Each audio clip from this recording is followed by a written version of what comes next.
देखिए, इतिहास सिर्फ लड़ाइयों और साम्राज्यों की कहानी नहीं होता।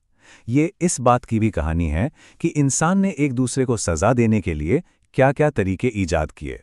सार्वजनिक तौर पर जलील करने से लेकर मौत को एक तमाशा बनाने तक। चलिए, आज सजा के कुछ सबसे भयानक और क्रूर तरीकों की दुनिया में चलते हैं। लेकिन सबसे बड़ा सवाल तो यही है कि आखिर ये सजाएं इतनी इतनी बेरहम क्यों थीं? तो आज हम सिर्फ इन भयानक तरीकों की एक लिस्ट नहीं देखेंगे, बल्कि ये समझने की कोशिश करेंगे कि इनके पीछे का असली मकसद क्या था, आखिर इनसे हासिल क्या करना होता था। तो इस सवाल का जवाब खोजने के लिए हम इस पूरे सफर को कुछ हिस्सों में बांटेंगे। हम देखेंगे कि सजा का उद्देश्य क्या था, फिर शर्मिंदगी को कैसे एक हथियार की तरह इस्तेमाल किया गया। हम यातना के औजारों पर नजर डालेंगे, फिर देखेंगे कि कैसे मौत को एक तमाशा बना दिया गया। इसके बाद मन को दी जाने वाली यातनाओं को समझेंगे और आखिर में बात करेंगे इस पूरी क्रूरता की विरासत की। तो चलिए शुरू करते हैं पहले हिस्से से, शर्मिंदगी का रंगमंच। यहां हम उन सजाओं की बात करेंगे जिनका मकसद सिर्फ शारीरिक दर्द देना नहीं था, बल्कि किसी इंसान को उसी के समाज, उसी के लोगों के सामने जलील करना था।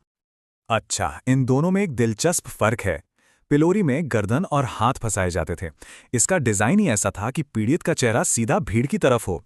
अब सोचिए, लोग उस पर सड़ा गला सामान फेंक रहे हैं, गालियां दे रहे हैं। ये सिर्फ शारीरिक सजा नहीं थी, ये तो सामाजिक मौत थी। और ये डिवाइस तो और भी ज्यादा भयानक था। इसे खासतौर पर उन महिलाओं को चुप कराने के लिए बनाया गया था जिन पर ज्यादा बोलने या गपशप करने का इल्जाम होता था। इसमें लगे नुकीले हिस्से से जीभ को दबा दिया जाता था और फिर इसे पहनाकर पूरे शहर में घुमाया जाता था। यह सिर्फ चुप कराना नहीं था, यह किसी की आवाज और उसकी पहचान छीनने जैसा था। इस सजा की क्रूरता दोहरी थी। एक तरफ शरीर पर गर्म टार डालने का वो असहनीय दर्द जिससे त्वचा जल जाती थी, और दूसरी तरफ उस टार पर पंख चिपकाकर इंसान को एक मजाक का पात्र बना देना। एक अजीब सा तमाशा, दर्द और अपमान दोनों एक साथ।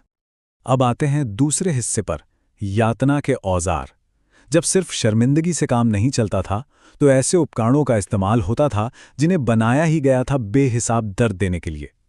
और इनका एक ही मकसद होता था, जुर्म कबूल करवाना, फिर चाहे वो सच हो या झूठ। 1447 में एन एस्क्यू नाम की एक 25 साल की महिला के साथ जो हुआ, वो रोंगटे खड़े कर देता है। उसे उसके धार्मिक विचारों की वजह से रैक पर तब तक खींचा गया जब तक उसके सारे जोड़ उखड़ नहीं गए। हालत इतनी खराब थी कि उसे फांसी देने के लिए भी उठाकर ले जाना पड़ा। ये उपकरण इतना क्रूर था कि इसका इस्तेमाल सदियों तक होता रहा, होली इंक्विजिशन से लेकर अमेरिकन सिविल वॉर तक। जैसे जैसे पीड़ित के पैरों पर वजन बढ़ाया जाता, लकड़ी का नुकीला सिरा शरीर को बीच से चीर सकता था। रिकॉर्ड्स तो ये भी बताते हैं कि पॉल रिवियर जैसे लोगों ने भी इस सजा का हुक्म दिया था। ये डिवाइस दिखाता है कि क्रूरता कितनी सटीक और छोटी हो सकती है। ये जानबूझकर शरीर के सबसे नाजुक हिस्सों जैसे अंगूठों और उंगलियों को निशाना बनाता था। मकसद जान लेना नहीं, बल्कि धीरे धीरे हड्डियों को कुचलकर असहनीय दर्द देना था। और अब हमारा तीसरा हिस्सा, मौत का तमाशा। कुछ सजाएं तो यातना से भी एक कदम आगे थीं। यहां तो मौत को ही एक बहुत बड़े नाटकीय इवेंट में बदल दिया जाता था, जिसे देखने के लिए हजारों की भीड़ जुटती थी। चीन की ये सजा शायद सबसे भयानक में से एक है। इसमें जल्लाद धीरे धीरे घंटों तक शरीर के छोटे छोटे टुकड़े काटता था, ताकि मौत तड़पा तड़पा कर आए। इसका एक और भयानक रूप था, जिसमें शरीर पर मछली का जाल कसकर बांध दिया जाता और फिर जाल के छेदों से जो मांस बाहर निकलता, उसे काटा जाता था। ये सजा, जो गाय फॉक्स जैसे लोगों को दी गई, देशद्रोह के लिए सबसे बड़ी सजा मानी जाती थी। इसका हर एक स्टेप एक संदेश था। पहले सड़क पर घसीटना, फिर अधमरा होने तक लटकाना और आखिर में जिंदा रहते हुए शरीर के टुकड़े टुकड़े कर देना। ये एक क्रूर चेतावनी थी कि सत्ता से टकराने का अंजाम क्या होगा। ये शब्द एक अंग्रेज सैनिक के हैं जो तोप से उड़ाने की सजा का जिक्र कर रहा है। ये तरीका ब्रिटिश राज में भारत में इस्तेमाल किया जाता था। यह इंसान के शरीर को बस एक पल में एक भयानक आतिशबाजी की तरह हवा में बिखेर देता था।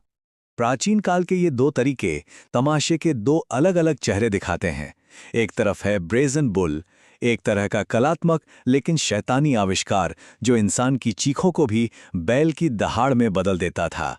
और दूसरी तरफ है सूली पर चढ़ाना, जो कई दिनों तक चलने वाली पीड़ा का एक लंबा सार्वजनिक प्रदर्शन था। चौथा हिस्सा, प्रताड़ित मन।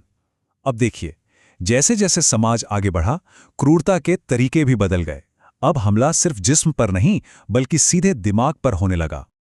और यहीं से एक बहुत ही डरावना सवाल उठता है, क्या किसी को बिना छुए, बिना मारे पीटे, सिर्फ कुछ भी नहीं से तड़पाया जा सकता है?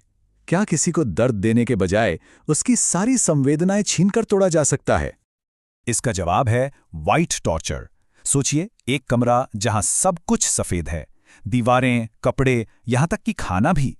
24 घंटे तेज सफेद रोशनी, कोई आवाज नहीं, कोई रंग नहीं। कुछ ही समय में दिमाग खुद से चीजें बनाने लगता है, डरावने वहम होने लगते हैं। यहां टॉर्चर करने वाला कोई और नहीं बल्कि पीड़ित का अपना दिमाग ही उसका सबसे बड़ा दुश्मन बन जाता है। ये एक और तरीका है मन को तोड़ने का। इसमें पीड़ित को ये यकीन दिला दिया जाता है कि बस अगले ही पल उसे मार दिया जाएगा, आखिरी वक्त पर उसे बचा लिया जाता है। ये एक बार नहीं, बार बार होता है। जिस्म पर कोई निशान नहीं आता, लेकिन जहन पर हर पल मौत का खौफ हावी हो जाता है। तो अब आते हैं आखिरी हिस्से पर, क्रूरता की विरासत। मानवता की सबसे भयानक सजाओं की इस यात्रा के बाद सवाल ये उठता है कि हमने क्या सीखा है? क्या हम वाकई बदल गए हैं? अगर हम इस टाइमलाइन को देखें तो एक पैटर्न साफ नजर आता है। हम सरेआम सबके सामने दी जाने वाली क्रूर सजाओं से हटकर ऐसे तरीकों की तरफ बढ़े हैं जो ज्यादा मशीनी, वैज्ञानिक और लोगों की नजरों से छिपे हुए हैं। सजा देने के तरीके जरूर बदल गए हैं। तमाशा शहर के चौक से उठकर बंद कमरों में चला गया है। लेकिन ये एक बहुत बड़ा सवाल छोड़ जाता है, क्या इंसानियत वाकई कम क्रूर हुई है या क्रूरता ने बस अपना भेष बदल लिया है?